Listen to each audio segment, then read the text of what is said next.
Now you can see my phone screen, guys. This is how fucked up yeah, I need to get this replaced. May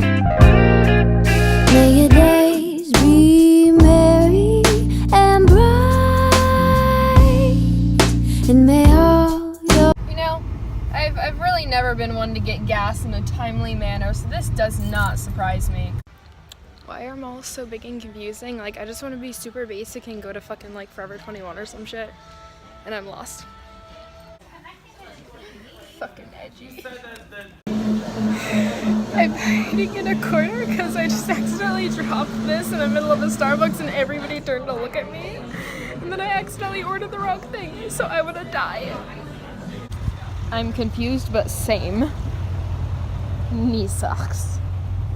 Oh, fuck. Or, I mean, in my case, knee boots. But that's because I'm edgy. Honestly, this is a really bad hobby since I fucking hate when people stare at me. And so everybody just walks around like, who's this? Oh fuck, how am I gonna open my car? Hold on.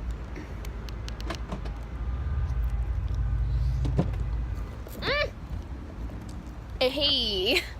Anyways, this is a really bad hobby considering, I don't like when people look at me. It makes me really uncomfortable and anxious.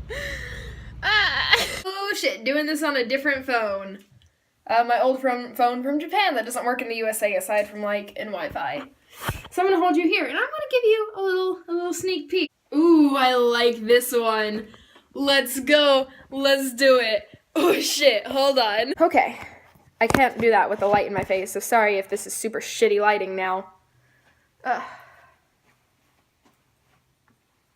The thing that makes us unite as humans, as Americans, is a common enemy, but through that can't you see our greatest weapons in this fight are propaganda and biases most unsettling.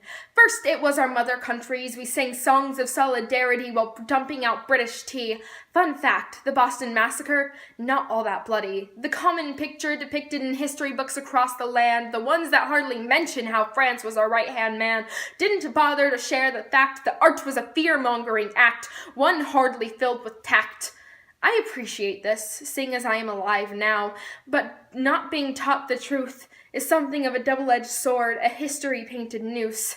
We then turned to the natives, savages we claimed for they didn't follow our technological ways. We were so much more innovative, gunned down, raped, infected, maimed. The Trail of Tears lives up to its name. Thank you, Andrew Jackson, what a claim to your fame. We are doing this for you, it's what they all say. And instead of living up to the shame, we're told to give thanks and praise, eat a turkey today. We can ignore the 1800s if we say the Pilgrims were helped that day.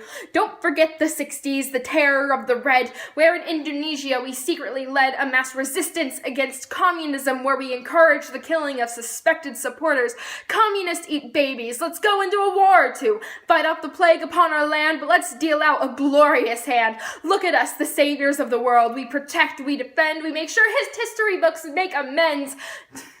Do not think we are wrong. The struggle in the streets, simply a communistic song. One nation under God, those marching for equality, by the devil they've been claimed.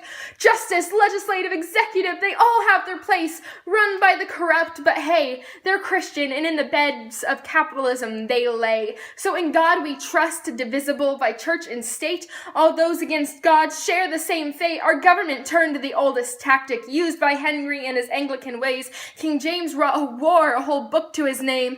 God is for capitalism, those opposed, the Reds who wanted vodka for breakfast, all and those marching proudly for equality, all struck down into hell. Welcome to America, your fear we shall quell. Today is a more complicated game. When you wake up, a coin is flipped. Are they mentally ill or just a terrorist?